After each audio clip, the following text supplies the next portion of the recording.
Bonjour, le sujet qui nous occupe aujourd'hui se déroule loin au-dessus de nos têtes, mais ses répercussions, elles, se font bel et bien sentir ici, sur Terre. Ici Stylo News pour notre mise à jour du renseignement. Nous sommes le 13 mars 2026. Aujourd'hui, notre regard se porte sur le domaine spatial. Le thème, la nouvelle course à l'espace, une compétition stratégique dont l'arène se situe bien au-delà de notre atmosphère. Cette mise à jour vous est proposée par ProWave AI. ProWave AI est le développeur de Stylo Intelops et Stylo News, des plateformes de renseignement en source ouverte qui s'appuient sur l'intelligence artificielle. Le retour de l'humanité sur la Lune, qui semblait si proche, vient de rencontrer un obstacle majeur, un imprévu qui change tout. La question est donc simple, que s'est-il passé? Et surtout, quelles sont les implications pour cette nouvelle course à l'espace? Car on va le voir, une seule défaillance technique a suffi à déclencher un véritable effet domino, forçant tous les grands acteurs à revoir complètement leur stratégie. Entrons donc dans le vif du sujet.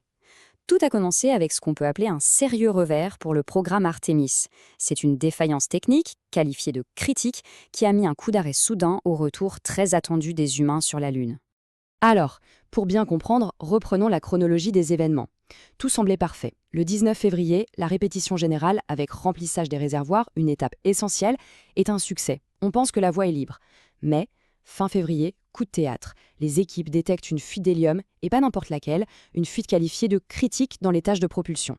La décision est prise rapidement le 25 février. La gigantesque fusée SLS doit être ramenée à son bâtiment d'assemblage.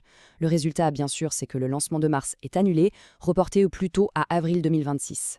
Ce report est une chose, mais ce qui est peut-être encore plus significatif, c'est la manière dont la NASA a réagi.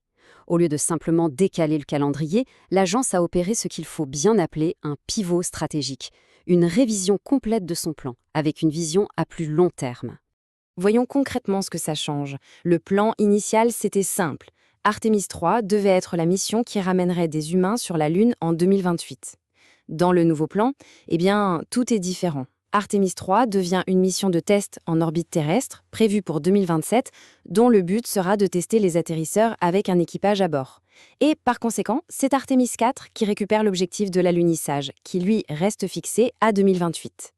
C'est un changement de philosophie, on insère une étape de validation supplémentaire, la prudence avant tout. Alors, on peut se demander pourquoi ce changement de cap? La raison est stratégique. Écoutons l'administrateur de la NASA, Jared Isaacman. Il explique que le but est d'éviter la perte de ce qu'il appelle la mémoire musculaire opérationnelle. En clair, les longs délais entre les missions font perdre les réflexes, les compétences.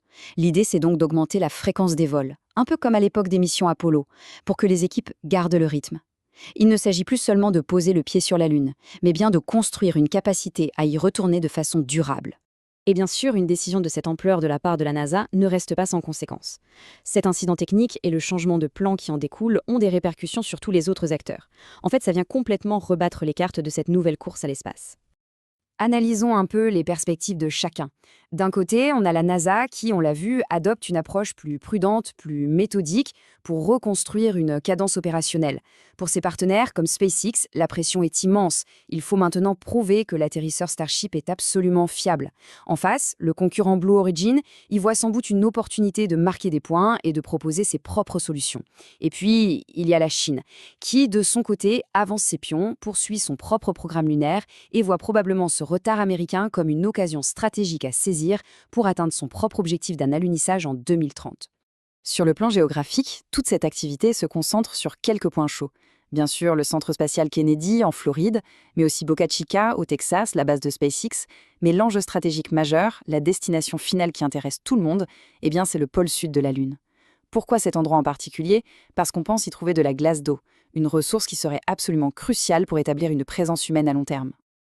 Alors maintenant, regardons vers l'avenir. Concrètement, quelles sont les prochaines grandes étapes à surveiller? Quel est le nouveau calendrier pour ce retour sur la Lune? Le chemin a été redessiné. Voici les 3 étapes clés. La première, c'est le lancement d'Artemis 2, maintenant prévu pour avril 2026. Ce sera le premier survol lunaire avec équipage depuis plus de 50 ans, un moment historique. Étape 2, en 2027, la mission de démonstration Artemis 3. C'est le fameux test en orbite terrestre des atterrisseurs commerciaux. Et enfin, l'étape 3, l'objectif final, Artemis 4 en 2028, qui devrait être cette fois la mission du premier alunissage habité du programme. Ce que nous venons de voir n'est évidemment qu'un résumé des derniers développements.